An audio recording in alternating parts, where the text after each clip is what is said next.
Guys, ito ang immigration dito banda sa bridge na to. Yan.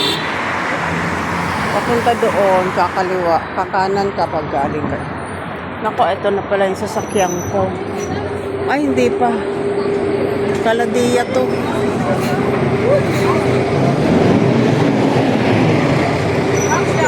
Caladiya lahat.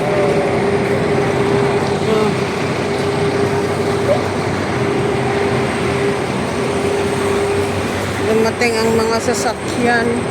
Yung isa, ano ba to? Ay, 404. Caladiya din, 161. Lahat Caladiya, hamdan lang ako. Guys, naghihintay pa ako ng L41 o kaya 41. So, to be continue. Ayun, dito sa bridge na to, nakita nyo yung may ilaw na pula-pula na yon, yung sa may bakery. Yan. May bakery doon. Yung may-ari ng bakery na yan, pinuntahan ko ngayon, nagpagupit si Ate Mila, nagpagupit at saka manicure pedicure. Kalimutan ko lang siyang lagyan ng picturean kanina. Naalala ko, nandito na ako. So guys, ito ang bridge na papunta sa immigration. Banda doon, immigration na yan. Ngayon ko lang na-videohan to sa tagal ko na dito.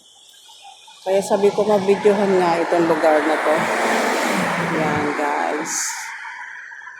Papunta na yun ng city yun. So ngayon maghihintay ako dito ng bus.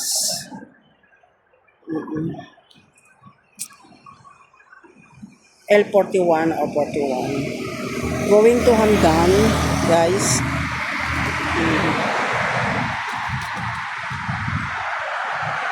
Mag-aalas 10 na, nasa bahay na yung mga anak ko.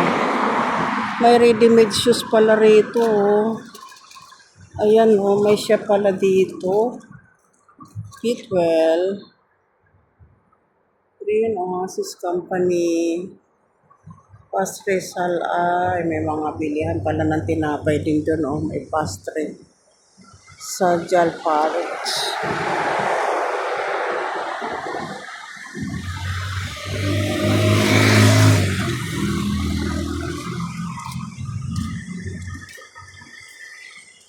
Yan guys, alas 10 na ng gabi dito. Kaya medyo madilim itong part ng place. Medyo madilim siya. Pinakunan ko lang po yung taas, yung bridge. Yan.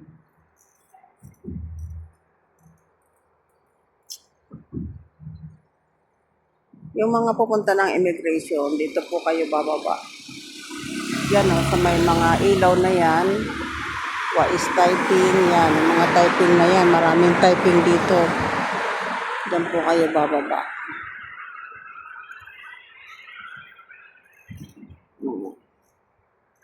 Sige na guys, thank you for watching.